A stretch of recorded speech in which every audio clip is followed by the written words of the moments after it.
आधी रात में घड़ी 1:30 पूर्वाह्न की घोषणा करती है, जिसकी झंकार वसुंधरा एन्क्लेव की शांति को चीरती है। अचानक एक खौफनाक चीख रात की शांति को भंग कर देती है, जो रमेश मल्होत्रा के निवास से आ रही है। चीख कॉलोनी में गूंजती है, अचानक सोते हुए पड़ोसियों को जगाती है। डर और चिंता के मिश्रण से प्रेरित होकर पड़ोसी अपने घरों से बाहर निकल आते हैं।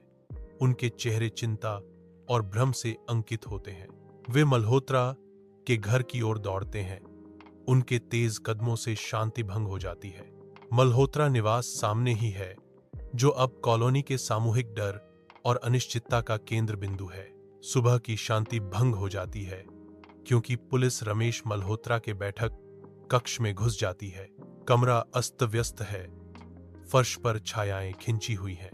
रमेश मल्होत्रा फर्श पर बेसुध पड़े हैं। उनका जीवन समाप्त हो गया।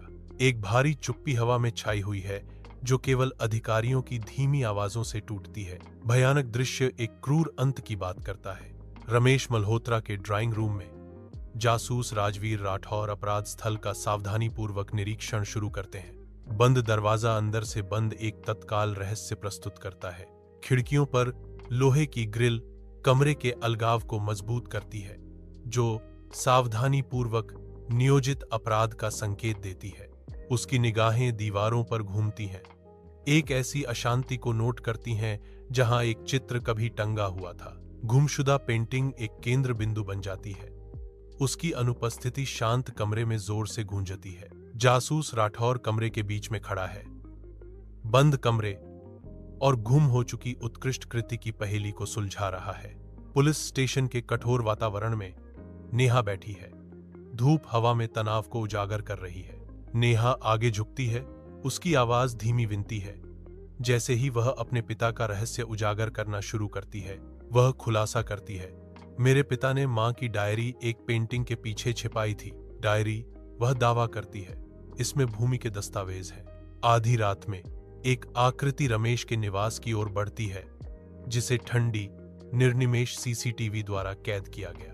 घड़ी रात के 1:12 AM बजाती है जब रहस्यमय व्यक्ति आता है। उनके इरादे छाया से ढके होते हैं। कैमरे की निर्भीक नजर एक महत्वपूर्ण विवरण प्रकट करती है। उनकी कलाई पर SD लिखा एक टैटू। मंद रोशनी में टैटू चमकता है, जो रहस्य के खुलने में एक मौन सुराग है। आकृति अपनी प्रगति जारी रखती है।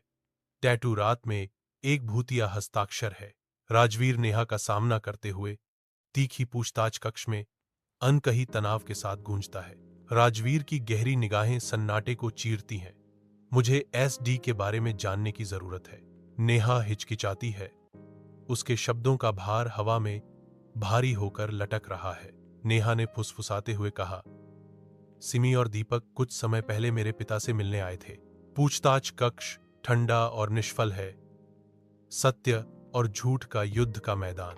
राजवीर झुकता है, उसकी नजर अडिग है, उनकी मासूमियत के मुखौटे को भेदती हुई। राजवीर की आवाज सन्नाटे को चीरती है। जैसे ही सिमी और दीपक सब कुछ से इनकार करते हैं, दरारें पड़ने लगती हैं। उनका शुरुआती संकल्प डगमगा जाता है। सिमी के सावधानीपूर्वक बनाए गए बचाव के बिखरने पर अपराधबोध का बोझ असहनीय हो जाता है। कच्ची भावना के एक पल में सिमी टूट जाती है। मैं हत्या कबूल करती हूं। गंभीर अदालत में दीपक और सिमी कटघरे में खड़े हैं, सिर झुकाए हुए, क्योंकि उनका भाग्य तय हो गया है। न्यायाधीश की आवाज कमरे में गूंजती है, हत्या, चोरी और साजिश के अपराधों के लिए मैं दीपक और सिमी को आजीवन कारावास की सजा सुनाता हूं। विनाशकारी फैसले को देखकर नेहा अपनी मुट्ठी बांधती है। उसकी आंखें संकल्प से कठोर हो जाती हैं। एक जबरदस्त दृढ़ संकल्प के क्षण में नेहा चुपचाप प्रतिज्ञा करती है, मैं अपने पिता की जमीन पर एक वृद्धाश्रम खोलूंगी।